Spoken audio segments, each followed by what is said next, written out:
Bonjour les amis, aujourd'hui on va faire de la guerre avec un petit jeu édité chez Lucky Duck Games qui s'appelle Bestioles en guerre. Voilà, Bestioles en guerre, vous voyez c'est toute petite boîte, mais alors vous allez voir que c'est quand même une petite boîte remplie de bonheur. Alors même si ça parle de guerre, bon... le thème est pas super joyeux, mais en même temps, vous allez voir que le jeu est très rigolo. C'est un jeu de John Perry et illustré par Derek Luffman. Alors, le nom de l'illustrateur n'est pas sur la boîte. Je ne sais pas pourquoi, je l'ai cherché. Il est dans la notice, mais pourtant, l'illustration, ça fait vraiment partie de la réussite, je trouve, de ce jeu. Les belles illustrations très rigolotes de Derek Luffman. Donc voilà, je vous le tenais à citer, Derek Luffman. Donc je l'ai déjà dit 3 fois, illustré par Derek Luffman, 4 fois, et de John Perry, voilà, 2 fois. Et bah écoutez, on se retrouve dans un instant pour les avis. Bah oui, dans un instant, après l'explication du jeu, à tout de suite.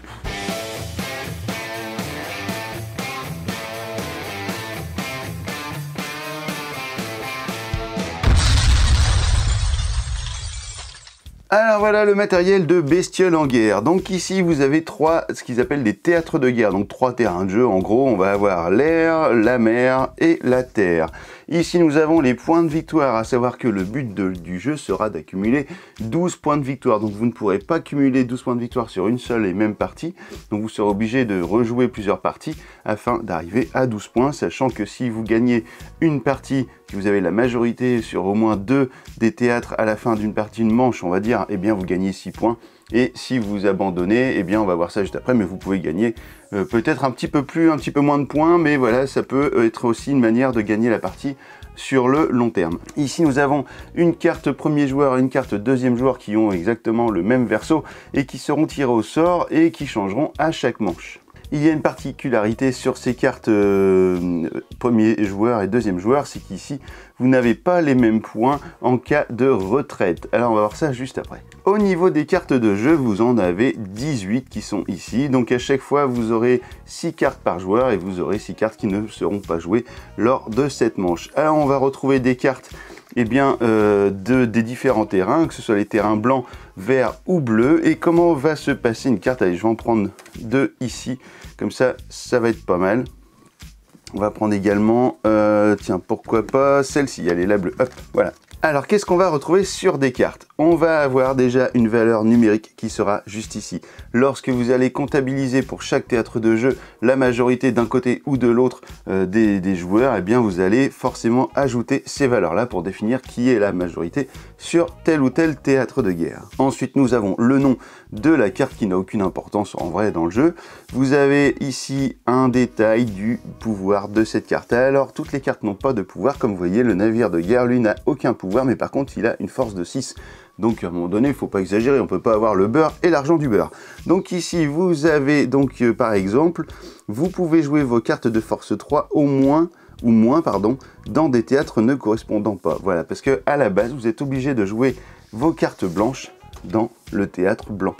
Vos cartes bleues dans le théâtre bleu. Et bien grâce par exemple au pouvoir de cette carte qui a un petit symbole infini, donc cela veut dire que le pouvoir va être continu, eh bien vous allez pouvoir placer une carte blanche par exemple dans le théâtre vert. Donc ça c'est plutôt cool. Je prends une autre carte pour vous montrer un exemple, c'est qu'ici il y a un petit éclair, et bien la carte manœuvre, comme d'ailleurs la plupart des cartes du jeu, seront des cartes à effet immédiat et juste une fois. Donc vous, par exemple ici, vous allez retourner une carte non recouverte d'un théâtre adjacent. Qu'est-ce que ça veut dire? Eh bien lorsque vous allez jouer par exemple cette carte juste ici, eh bien ma carte qui était ici, la 1, sera considérée comme recouverte puisque j'aurai une carte par-dessus. Donc là, retourner une carte non recouverte d'un théâtre adjacent, eh bien ça veut dire que je vais être obligé de retourner mon 6. Alors qu'est-ce qui va se passer? Eh bien mon 6 va devenir un 2. Voilà, vous allez pouvoir jouer des cartes également face cachée. Donc les cartes que vous jouerez face cachée ne seront pas obligatoirement jouées. Par exemple là c'est une carte bleue, je pourrais la jouer tout à fait dans un terrain blanc puisqu'elle est face cachée. Donc elle n'aura qu'une valeur de 2. Alors évidemment lorsque vous retournez une carte dans un théâtre adjacent, cela suppose aussi que vous pourriez par exemple retourner, si votre adversaire avait joué cette carte, eh bien vous pouvez la retourner puisque le théâtre adjacent, ça va correspondre à votre côté, mais également celui de votre adversaire. Donc ça, c'est plutôt là où va jouer l'interaction du jeu et vous allez pouvoir vous embêter. Ce jeu a une interaction assez dingue. Si j'avais par exemple en main cette carte, le bombardier lourd, qui a une valeur de 6, eh bien ma carte ici me dit vous pouvez jouer vos cartes de force 3 ou moins dans des théâtres ne correspondant pas. Donc si j'avais eu une carte jusqu'à force 3, j'aurais pu la jouer dans un de mes théâtres adjacents. Ici, eh ben non, c'est pas possible. adjacent, non, c'est seul le bleu est adjacent, le vert n'est pas adjacent au blanc. Attention, quand on dit un théâtre adjacent, le bleu est adjacent aux deux autres terrains, mais le vert est adjacent au bleu et le blanc est adjacent au bleu. Le blanc n'est pas adjacent par l'autre côté de la terre. Non, non, non, ça marche pas. Donc ici, j'aurais pas pu mettre mon 6 ailleurs, j'aurais été obligé de le mettre juste ici. Il va arriver parfois de parler de destruction de cartes. Par exemple, il y a une carte qui s'appelle barrage, qui nous dit que lorsque dans le théâtre adjacent, vous allez cumuler plus que 3 cartes, c'est-à-dire que la quatrième carte qui va être posée donc dans le théâtre, hein, que ce soit de notre côté cumulée aux côtés de notre adversaire, eh bien elle sera détruite. Donc à ce moment-là, la carte on la prend, on la pose à côté et elle ne comptera plus dans le jeu. Je ne vais pas vous détailler toutes les cartes, hein, ça c'est sûr, mais par contre sachez une chose, c'est qu'à un moment donné, si vous voyez que vous n'avez aucune chance de gagner la partie par rapport à ce qu'a joué votre adversaire, eh bien vous pouvez battre en retraite. Alors comment ça va se passer? Eh bien vous allez regarder votre carte premier joueur ou deuxième joueur, et lorsque vous allez battre en retraite, si vous avez 4 cartes ou plus dans votre main, eh bien les points que gagneront votre adversaire sera de 2. Ici, si vous avez entre 2 et 3 cartes dans votre main, à ce moment-là, quand vous prenez la décision, votre adversaire gagnera 3 points, une carte il gagnera 4 points, et 0 carte, eh bien ce sera juste une défaite, votre adversaire gagnera 6 points.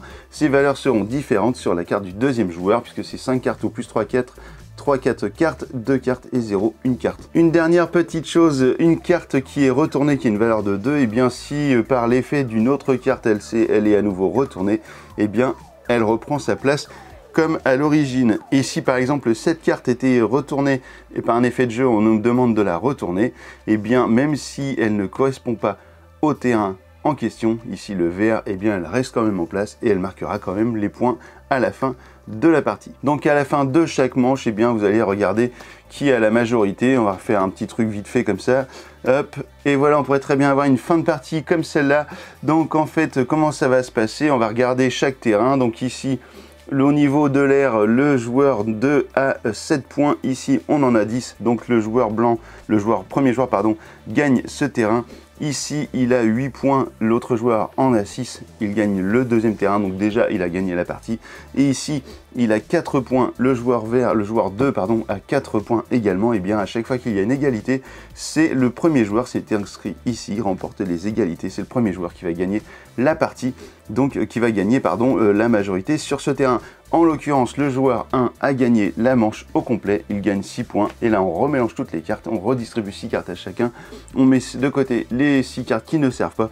Et c'est reparti pour une bataille de bestioles en guerre. Et ben maintenant, on se retrouve dans un instant pour les avis sur ce jeu. A tout de suite. Alors maintenant vous savez tout sur les bestioles en guerre. Alors qu'est-ce qu'on en a pensé? Bah écoutez, c'est un jeu très rigolo, très simple, qu'on peut emmener partout. Ça tient dans un petit sac à main ou dans une petite pochette ou dans un petit sac banane ou tout ce que vous voulez qui tient à ce format là. Et bah c'est vraiment un jeu que vous allez prendre en vacances et vous allez vous pouiller la tronche entre joueurs, entre couples, et peut-être même que vous allez vous engueuler si à un moment donné ça arrive. Alors nous on s'est pas engueulé, mais par contre j'ai un peu la haine, voilà, c'est parce que ce jeu-là, franchement, je le kiffe vraiment, je le trouve super, mais j'ai pas gagné une seule partie. Donc là, j'ai un peu la haine, j'avoue. Tout comme Golem, voilà, j'ai écrasé ma Catwoman, hein, ça on va pas se le cacher, tout comme là, ma Catwoman, elle m'a un peu éclaté sur les bestioles en guerre, donc j'ai un peu le seum. Mais par contre, je y rejouerai quand même avec plaisir parce que c'est un super jeu. Et puis, je trouve les illustrations, elles sont géniales. On n'a pas beaucoup de matériel, c'est mis en place en 10 secondes. 10 secondes, allez, juste le temps de trier les points et les 2 cartes joueurs, vous mélangez votre paquet, bon allez, 15 secondes. Et puis hop, c'est parti, vous jouez. Donc ça, vraiment, c'est un vrai moment de bonheur. Donc les parties durent environ une vingtaine de minutes, on va dire, puisqu'il faut faire plusieurs manches pour gagner les 12 points. Et puis vous pouvez faire, après, si vous n'avez pas le temps, vous pouvez faire une bataille en 10 points ou en 6 points ou juste une manche. Enfin voilà, vous faites comme vous voulez. C'est encore des jeux bac à sable où on fait ce qu'on veut. Et ben voilà, donc pour moi, Bestioles en guerre, ça c'est vraiment un des jeux de l'été avec Ramba Zamba que je vous avais testé il y a très peu de temps, là, il y a 15 jours, ou la semaine dernière, je sais plus quand j'ai sorti la vidéo, enfin bref, mais Ramba Zamba c'était super, et bah Bestioles en guerre c'est super. Et bah écoutez, voilà. Si vous avez un petit budget, voilà, 12 € je crois, ça doit coûter 12 €, et bah c'est 12 € de bonheur et presque 12 € d'engueulade peut-être. Et bah écoutez, maintenant que vous savez tout sur Bestioles en guerre, et bah alors tu joues quoi?